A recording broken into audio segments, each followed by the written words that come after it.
This is my custom tube chassis race car that I've built from scratch to go on a huge road trip around the country. As you can probably tell, it's not finished. It doesn't run, it's not road legal, and there's still a ton to do. At the moment, it's pretty much just a skeleton with a V8 heart, and that's about it. But the goal is to have it driving and road legal this summer. That means I only have about 5 months to get this thing finished up. Now you might find yourself wondering, what am I even looking at? And if that's the case, you're in the right place, because by the end of this video, you're gonna know exactly how I took this build from design to what it is today. To give you a quick introduction, my name is Marcus, and this is my custom tube chassis mid-engined race car that I've built over the last 2 years on the tightest budget imaginable. Everything you see is designed and fabricated by myself, which means there's some good and some bad of everything. It's a full steel tube chassis powered by a Lexus V8 that's attached to an Audi transmission. It sits on a custom double wishbone suspension and uses a cantilevered coil spring setup. It's a car I've been building by myself for a very long time, but I've never made a video on it because I wasn't sure if I would ever actually get it driving. That is until now, because it's sitting on its own weight and the first drive is only weeks away. But that's not what this video is about. This video is going to be a full build overview from where it started to where it is now to catch you guys up to speed. So let's go back in time to when I started this project way back in 2024, where we start in Fusion 360. I needed a model of what I was building before I could start welding, or else my car would probably end up looking like the house from Hello Neighbor. As you probably already assumed, this car is going to look a lot more normal. It's not staying as an exoset forever. Eventually, I'll be making a fiberglass body to go on top, and that body is based off of a certain homologation race car from the 90s. Which one, you might ask? Now that is a secret I'll be revealing once the car goes on its first test drive, so stay tuned. In order to know how to build the chassis to fit the body of the car I wanted to replicate, I needed to find a 3D model and build around that. That way I could make sure I wouldn't have any tubes sticking out in random places and that everything would fit. For really any car, this is really easy to do. If the car exists on any Forza Horizon game, there's probably a model of it that's downloadable. Now I'm not sure if that's like legal, so you didn't hear from me. Eventually, I got a design that I liked and managed to model exactly what I wanted from this chassis. I personally think the final design looks pretty cool, but also structurally should be good enough that in case of a really bad day, I'll be fine. Now that I had a chassis design, the car needed a powertrain. The sky was the limit when it came to this, but no, actually it wasn't. This car is a budget build, so unfortunately, there's no crate motors happening here. I had 2 rules while looking for an engine. 1, it had to have decent torque and power, and number 2, it could not be an LS. That would just be way too boring, and we don't do boring things here. With that being said, after a lot of pondering, I'm addicted. I found a perfect deal for a 1UZ on Facebook Marketplace. It was running, it just got pulled with the harness and ECU. I ended up paying $700, which isn't the absolute cheapest option, but considering the junkyard would only be $200 cheaper and I would need to pull it myself, I just coughed up the extra money and saved my back trying to pull a motor. The 1UZ was the perfect candidate for this build. It's relatively cheap, it's super reliable, and it also looks really good. For a custom race car, I wanted something that looked exotic, but it didn't cost exotic. Maybe mine doesn't look that way yet, it's a little old and dirty, but I'll get it looking new in the future. They also make a decent amount of power, 250 horse. Now it's not the 1,000 that every YouTuber hopes for, but considering the car weighs 1,500 pounds, it's probably more than I should have at my disposal. Then again, there's always turbos, but that will not be happening for a while. When it came to the transmission, there really weren't any options at all. Because I wanted a mid-engine, rear-wheel drive setup, I needed a transaxle that mounted the engine longitudinally. I needed a transaxle that mounted the engine longitudinally. That means front to back instead of a Honda where it has it side to side. Transaxles like this came in nothing but expensive cars. I'm talking Porsches, Lamborghinis, Ferraris, anything that was mid-engine. Now that is almost fully true, but there was one exception. For some reason, Audi decided that they wanted to put their engines so far forward that they needed a longitudinally mounted transaxle. And I'm genuinely so thankful for it because this transmission only set me back $300. This specific box is an 012 from an Audi A4, but they also came in the Porsche Boxsters. Lexus motor, Audi transmission. Those things don't just bolt together.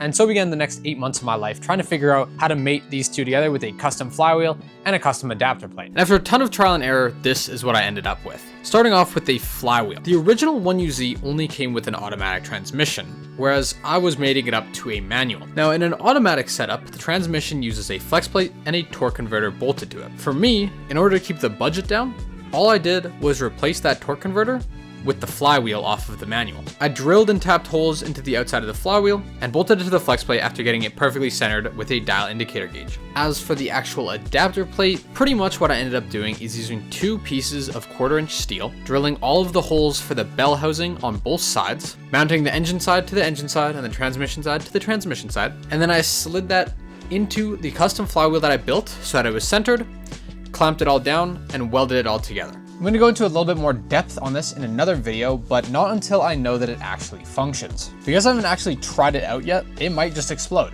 I've tried it out with the starter, but I haven't tried it out with any amount of actual RPMs. So until our first test drive, I have no idea if this thing's going to work.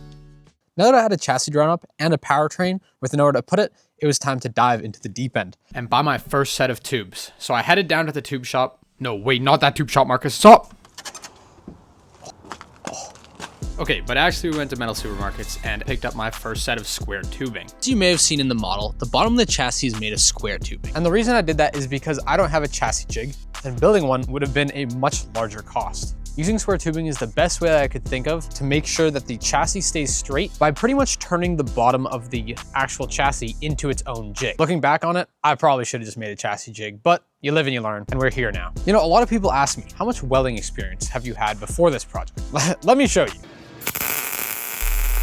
My first tiny tack weld. That's gonna be good enough for me. So yeah, really none at all. If you know anything about welding, you know how bad that just was. I didn't do any cleaning, any prep work at all. I just tried to weld 2 raw tubes together. I genuinely had absolutely no idea how to weld. But the best way to learn, at least for me, is to fail a couple times and you get there eventually. In fact, that's actually one of the reasons why I wanted to build this car, was to learn how to fabricate. Back when I was working on the Miata, I wanted to buy a roll cage for that thing, but when I learned how much that stuff cost, I opted to just get crushed if I ever flipped. After a few on and off months of working on this cage, welding, cutting up, and re-welding some of the worst welds I've ever laid, I got the bottom all done and moved on to the round tubing. Let me just tell you, I'm so thankful I did square tubing for the bottom, because everything fit up so easily, and I think I genuinely would have tweaked out if the tubes kept rolling around on me when I was trying to fit them all up. Now the first round tubes I welded included the main hoop and this back tub for the engine. Now I'm sure you guys know the pain of buying a specialty tool, like a puller or a fuel tester, or something you're gonna use like once and then never touch again. I had to buy a tube bender for this thing. That is $600 I'm never getting back. Yes, I did bend all of these tubes myself. I did actually call around to places where I live, but they either didn't exist, only bent pipe, which is not tube, they're different. Tubing is measured from the outside, pipe is measured from the inside, or they wanted genuinely my kidney to pay for it. So it actually was cheaper to just buy my own tube bender. Now bending this main hoop was actually so scary. This is a $200 tube because it's DOM instead of the normal ERW that I use. The reason I opted for DOM is because it's stronger, so in case I do roll over, this is the most important tube in the entire car. It ended up taking me well over 2 hours of bending and checking and bending, because this thing has 6 bends in it. And even after all of that, I slightly messed up. Something you have to do when bending a main hoop is zero it out. Zeroing it out means making sure that it's bending in the same axis. Because you're trying to bend it on a 2D plane, if you don't zero it out, your hoop could be twisted, which means it'll fit weird and look weird. What happened to me is when I zeroed it out, I didn't put it under pressure, which means it actually sagged a little bit, so my measurement was off. Because I had a slight wobble, I had to figure out how to fix it. And to do that, I just set up a really ghetto rig with a jack against the ceiling to warp it back to flat.